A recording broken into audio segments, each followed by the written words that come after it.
Story की starting में हमें दिखाया जाता है एंट्रेंस एम्पायर। वहाँ पर बहुत सारे मॉन्स्टर लोगों को कुचल रहे होते हैं और मार रहे होते हैं। वहीं पे एक नाइट बोलता है हमारे 1 मिलियन स्ट्रॉन्ग मिलिट्री डिफ्यूट हो चुके हैं डीमन किंग के द्वारा समन किए गए मॉन्स्टर से। और वहीं पे एक सोल्जर बताता है कि हमारे 2 lakh wide range magic attack से मारे गए हैं और समनिंग से, जबकि 3 लाख घायल हैं। उन्हीं नाइट और सोल्जर में से आगे बातें चलती है कि दुनिया को बर्बाद करने के लिए डीमन किंग आया है, मगर हमारे हीरो ऐसा होने नहीं देंगे। और हमें दिखाया जाता है एंट्रेंस एम्पायर का हार्ट, हॉल ऑफ अबास, जहाँ पर उन्हीं हीरो में से एक हीरो जिसका नाम होता है एलेक्स, वो कहता है बस बहुत हो गया, अपने अंधकार को चले जाओ। और वो ये किसे कह रहा है? हमारे एमसी को, रिफन हार्ट, जो कि स्वैग से अपने थ्रोन पे बैठा है। और वहीं पे एक शॉर्ट सैंड जिसका नाम होता है क्रेसोस, वो कहता है आज मैं तुम्हें मारकर इतिहास में तुम्हारे डार्क एम्पायर को मिट्टी में मिला दूंगा। और हमारा एमसी कहता है ऐसा क्यों कह रहे हो दोस्त, ये बहुत ही अपसेटिंग है सुनने में, क्योंकि मैंने भी इसे बनाने के लिए उतना ही एफर्ट दिया है जितना औरों ने।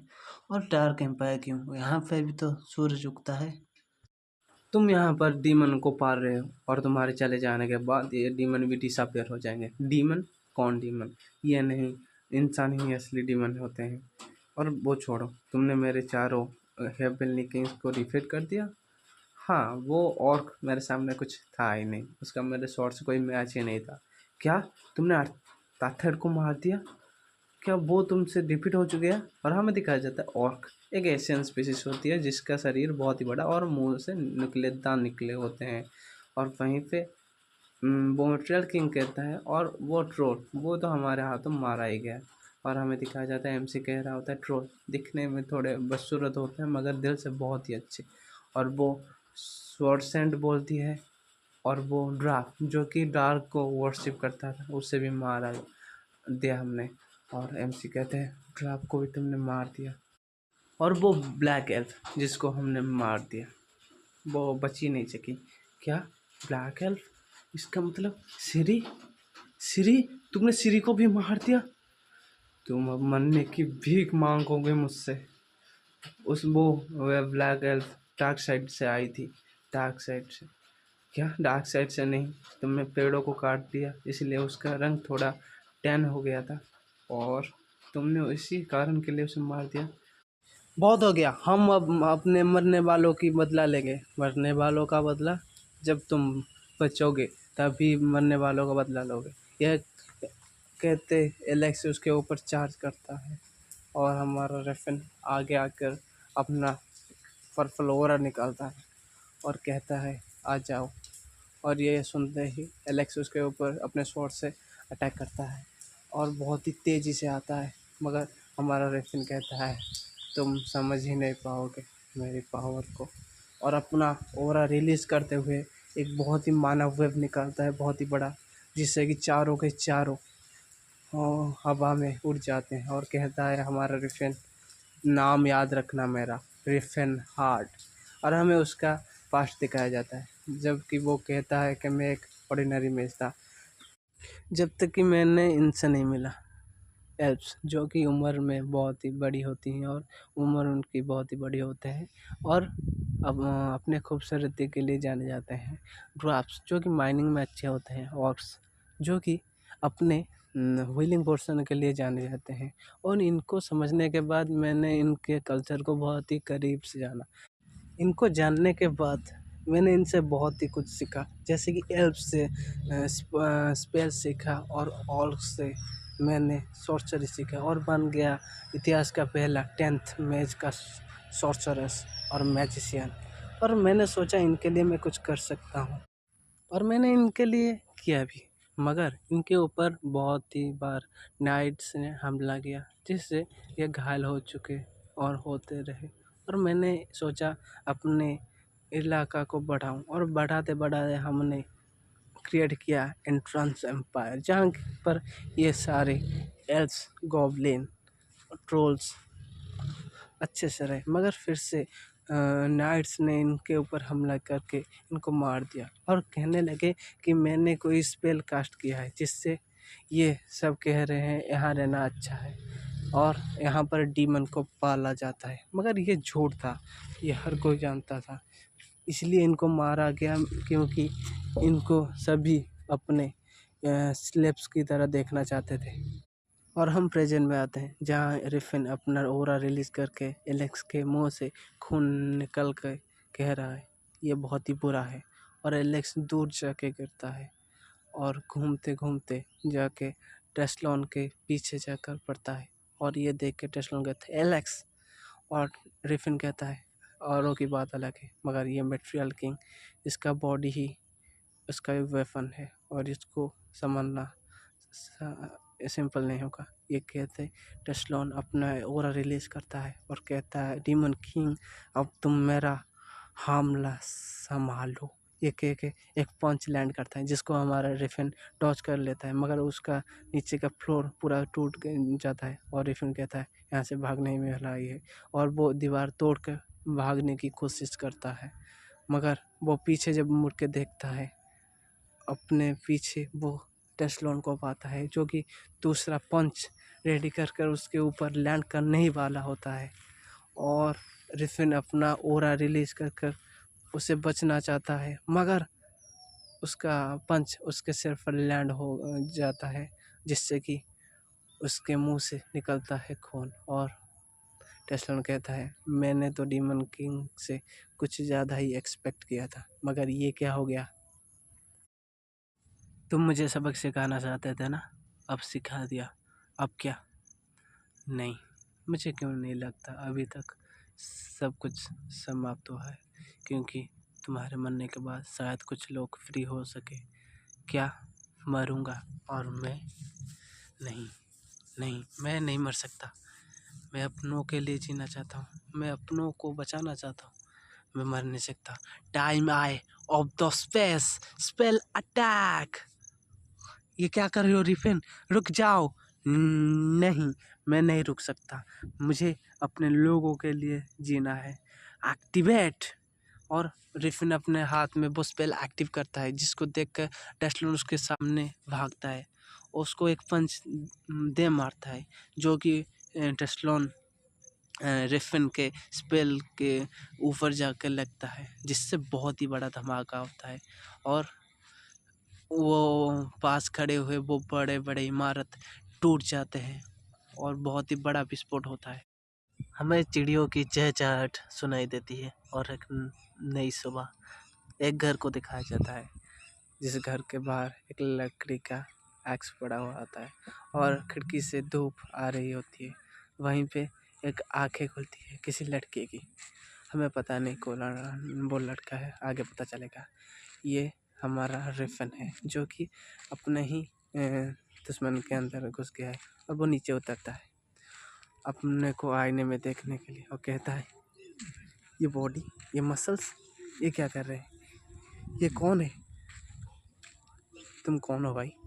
और अपने आप को देख कर कहता है एक मेज को ये सिक्स पैक एब्स क्या चाहिए। ये कहना थोड़ा ऑकवर्ड है, मगर मैं जब यूथ था मेरे चारों ओर लड़कियां होती थी और मैं बहुत ही दुबला पतला था। और ये स्टूपिड फेस इस और मेरा वो स्ट्रक्चर्ड फेस कहाँ गया।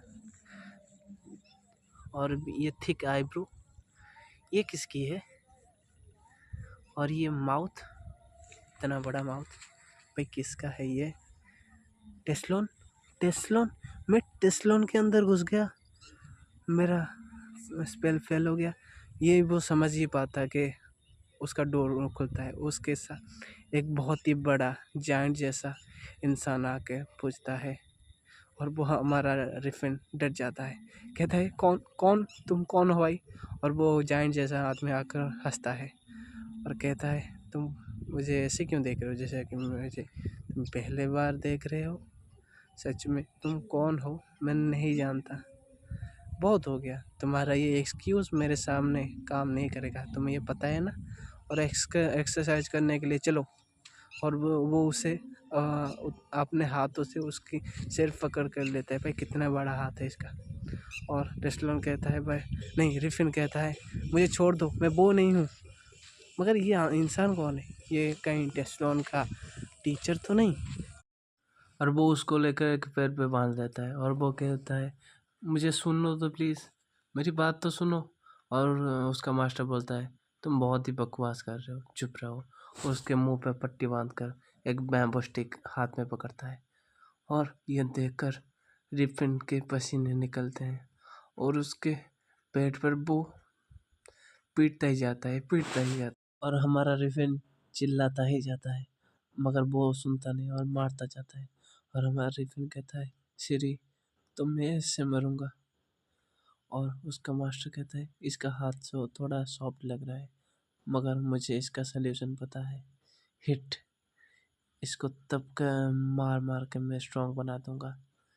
ये कोई बड़ा डील नहीं है। और पीटता ही जाता है, ऐसे पीटता है जैसे कोई बल्लेबाज बॉल को पीटता है। और पीटता है और वो चिल्ला के कहता है, तुम्हें पता है क्यों इंसान वेपन यूज़ करते हैं? क्योंकि वो उनकी फिजिक्स बहुत ही वीक होती है और इसीलिए वो वेपन यूज़ करते हैं। और हमारा मगर मटेरियल किंग या मटेरियल आर्टिस्ट अपने शरीर को इतना स्ट्रॉन्ग बनाता है कि उनके ऊपर वीकनेस कोई काम ही नहीं करता। इंसानों की एक खूबी है, तुम उन्हें जितना मारो वो उतना ही स्ट्रॉन्ग बनते हैं, कोई सी अच्छे स्टील की तरह। और बिलीव करो, और टेस्लन, मैंने तुम्हें अपना स्टूडेंट इसलिए चुना क्योंकि तुम्हारा फिजिक्स की कोई लिमिट नहीं है। तुम एक स्टील बन सकते हो, वो भी अच्छे उन्नत किस्म के। हर कोई ट्रेनिंग से स्ट्रॉन्ग नहीं बन सकता, सिर्फ हाई क्वालिटी का आयरन ही बन सकता है। और टेस्लन, तुम वही आयरन हो और मैं तुम्हें मुझसे मिल रहा है। टेस्लन, तुम ही वही आयरन हो। सोचो सोचो उस ओशन को जो सब कुछ स्वैलो करता है और फिर भी उसके अंदर कोई चेंजेस नहीं आता। और वो सोचने लगता है ओशन को जहाँ पर वो मरने के बाद जाएगा। और इतना पीटने के बाद वो कहता है, आज के लिए इतना ट्रेनिंग सही है। और टेस्लन कहता है, मैं मरा नहीं इतने मार खाने के बाद। और कहता है, मेरे ऊपर इतना रूड होने के लिए थैंक्स। और अपने बदन को अपने हाथों से पकड़ कर करा रहा होता है। और हमें रात का सीन दिखाया जाता है और हम एक लिक्विड को देखते हैं जिसके अंदर गैरले लीव्स और पेटलेंस पड़े होते हैं, जिसको देख के हमारा एमसी कहता है, ये हीलिंग पोर्शन है। एक बोतल हीलिंग पोर्शन का कॉस्ट 10 सिल्वर कॉइन है और ये तो पूरा बाथटब है। मैंने सुना था एक क्वीन अपने स्किन को अच्छा दिखने के लिए वो दूध से नहाती थी, मगर इसके सामने तो वो कुछ भी नहीं। रिफन कहता है, ये किसी तरह का मेडिकल बात है। उसका मास्टर कहता है, ये कि तुम क्या कर रहे हो? ये तो बस स्टील को हैमरिंग करने के बाद उसको ठंडा करने के लिए है। और रिफिन अपने मन में ही सोचता है, इंटेंस एक्सरसाइज के बाद मेरा मसल सिस्टम बहुत डेड हो चुका है और अगर मैं इससे रिकवर हो सकता हूँ तो मेरी बॉडी वीक होने से पहले ही रिकवर हो जाएगी, जिससे मेरा ऑरा और पावर बढ़ जाएगा। और इसीलिए टेस्लॉन का बॉडी इतना स्ट्रॉन्ग था। मगर अब क्या? वो खिड़की की ओर देख कर कहता है, अब मेरा क्या होगा? रिफिन अपने मन में सोच रहा है, अगर एक ही टाइम स्पेस में दो सोल एग्जिस्ट कर पाए तो इसमें दो पॉसिबिलिटी निकलती है। पहला, मैं और फ्यूचर का रिफिनाट एक ही बॉडी में है, टेस्लॉन की बॉडी। या सेकंड, हम दोनों दो अलग अलग बॉडी में है। और यही सोचते सोचते वो देखता है उसके मास्टर ने उसके लिए बहुत ही ज़्यादा मीट का एक पहाड़ रख दिया है और कहता है, मेरे डिसाइपल इस सारे को खा लो। बॉडी को न्यूट्रिशन चाहिए हार्ड वर्क के बाद।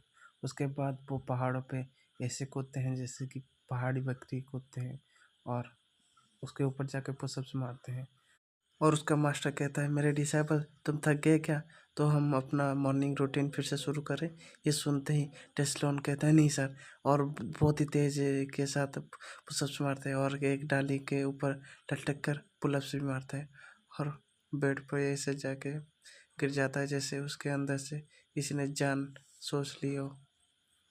और कहता है, अगर कभी मुझे रिफिन हार्ट से फिर से मुलाकात करना पड़े, मतलब फ्यूचर का रिफिन हार्ट जो कि उसके अंदर टेस्लॉन है, तो इसके अंदर दो पॉसिबिलिटी निकलती है।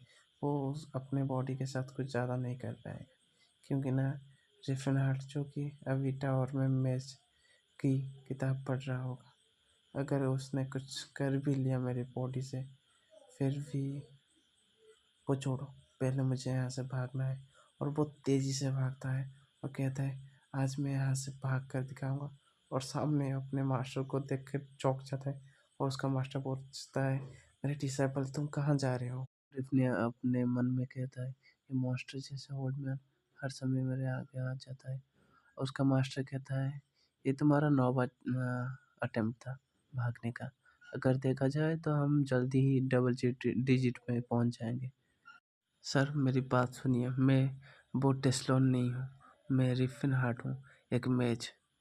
अच्छा, तो इस टाइम का तुम्हारा यही बैक स्टोरी है क्या? बैक स्टोरी, इसका मतलब क्या है? और उसका मास्टर कहता है तुमने पिछली बार कहा था तुम किसी अलग ही प्लेनेट से आए हो जहाँ पर तुमने गॉड और ड्रैगन से मुलाकात की थी, और उस देश का नाम था मरमी। और उसका मास्टर कहता है मगर इस बार तुम्हारा स्टोरी थोड़ा कन्विंसिंग है। ठीक है, अब चलो सोने के लिए, फिर कल सुबह उठकर ट्रेनिंग भी करने है। और उस वो अपने मन में सोच रहा है मैं यहाँ से ज़रूर भाग के दिखाऊंगा। और वो बहुत ही कोशिश करता है झाड़ियों के पीछे से भागने की और पानी के नीचे डुबकी मार के भागने की, मगर हर बार उसका मास्टर उसे सिर से पकड़ कर लाता है। रिफिन अपने मन में सोचता है मैं गिव अप करता हूँ। मुझे डिमन किंग इसलिए कहा जाता था क्योंकि ना मैं गिव अप करना नहीं जानता, मगर इस आदमी के सामने मुझे गिव अप करना ही पड़ेगा। और उसका मास्टर कहता है हमारे 130 ईयर के डिसेबल एस्केप में किसी ने भी इलनेस का बहाना नहीं दिया। और उसका मास्टर कहता है अगर तुम यहाँ से भागने में सक्सेस हो जाओ तो ह्यूमन तुम्हें चेस करके यहाँ पर पहुँच जाएंगे। इसीलिए ये अच्छा होगा कि तुम यहाँ पर रुक जाओ और अच्छे से ट्रेनिंग करो। उसके बाद उसका ट्रेनिंग शुरू होता है और हमें दिखाया जाता है कि लोहे से जिसके अंदर से कांटा निकल रहा होता है, उसी बॉल से उसका ट्रेनिंग चल रहा होता है।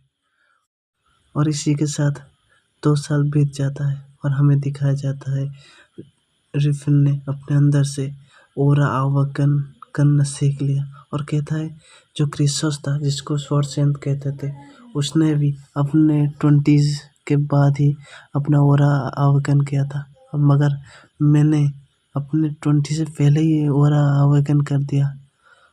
और ये देखकर वो शौक हो ही रहा होता है कि वो मास्टर कहता है तुम्हें इतना शौक क्यों हो? जिम अनब्रेकेबल ट्रेनिंग में ये तो ऑब्वियस ही है और ये बहुत ही नॉर्मल है कि तुमने इतनी जल्दी अपना ओरा को एक्टिव कर लिया। अगर तुम शारीरिक व्यायाम से अपने जीवन शक्ति को बाहर निकालते हो तो ये एक ओरा कवर बन के तुम्हें पावर देती है और शायद तुम्हें अब ज़्यादा तकलीफ भी नहीं हो रही होगी। उसका मास्टर कहता है अब हम कुछ नॉर्मल मार्शल आर्ट ट्रेनिंग करेंगे, हम दूसरे स्टेप को जाएंगे। और वो कहता है रिफन कहता है क्या ट्रेनिंग करेंगे मास्टर? और मन में कहता है तो फाइनली मेरा माउंटेन से जाने का वक्त करीब आ गया है, अब हम स्पारिंग ट्रेनिंग करेंगे। और ये सुनकर रिफन कुछ समझ नहीं पाता और कहता है क्या? और हमें दिखाया जाता है 3 साल ऐसे ही बीत गए और हमें एक माउंटेन के ऊपर का सीन दिखाया जाता है जहाँ से एक वाटरफॉल गिर रहा होता है और वहीं पे हमारा रिफिन खड़ा हुआ होता है और अपने बॉडी को स्ट्रेच कर कर अपने हाथों में वो ओरा गैदर करता है और कहता है कैलामिटी ऑनर। और वो किसी अटैक की प्रिपरेशन कर रहा है और अपने हाथों को पीछे लेकर वो अपने पंच को आगे लैंड करता है। इतनी तेज से लैंड करता है कि वो सामने का पूरा चट्टान के अंदर एक बहुत ही बड़ा गड्ढा हो जाता है। और वो कहता है ये अटैक एक ऑनर की तरह दिखाया जाता है, इसीलिए मैंने इसका नाम रखा कैलामिटी ऑनर। और ये अभी 4th स्टेज पे है, इसका 9th स्टेज एक गॉड को भी मारने का ताकत रखता है। मगर टेस्लोन के पास सिर्फ 7 स्टेज का ही लिमिट है और उसके मास्टर के पास भी। और रिफिन अपने मन में कहता है, मास्टर ने कहा था मुझे अगर माउंटेन से नीचे जाना है तो मुझे कम से कम 4th स्टेज को पाना पड़ेगा। और अभी मास्टर नीचे विलेज में गए हैं तो कुछ पानी पी लिया जाए। जब मैं पास्ट में आया था तब मैं यहाँ से भागना चाहता था, मगर अब मैंने यहाँ पे मेरा स्टैमिना ट्रेनिंग कंप्लीट कर दिया है। और रिफिन अपने आसपास सारे माना को एक ही जगह स्टोर करके बुलेट की तरह एक पेड़ पे मारता है। वो सोचता है एक पेड़ उठ तो जाएगा, मगर उसके अंदर थोड़ी सी स्क्रैच आती है और कहता है मेरी बॉडी में ये मानना रिस्टोर करने की कैपेसिटी नहीं है। और उसी समय उसको कुछ सेंस होता है और वो कहता है ये एनर्जी किसी ह्यूमन की नहीं है। और हमें दिखाया जाता है एक ऑर्क का पैर, और वो ऑर्क एक पेड़ के पीछे से खड़े होकर हमारे रिफिन को देख रहा होता है। हे दोस्तों, मैं आपका दोस्त मानव बॉय आपको स्वागत करता हूँ मानवा 21 में। और हमारा दूसरा वीडियो बहुत जल्दी आने वाला है, इसलिए हमारे वीडियो को और चैनल को सब्सक्राइब कर दीजिए, जिससे हमारे आने वाले वीडियो आपको मिल सके और हम सारे मानवा और मांगा को फिनिश करते हैं। तो आई होप ये वीडियो आपको अच्छा लगा होगा।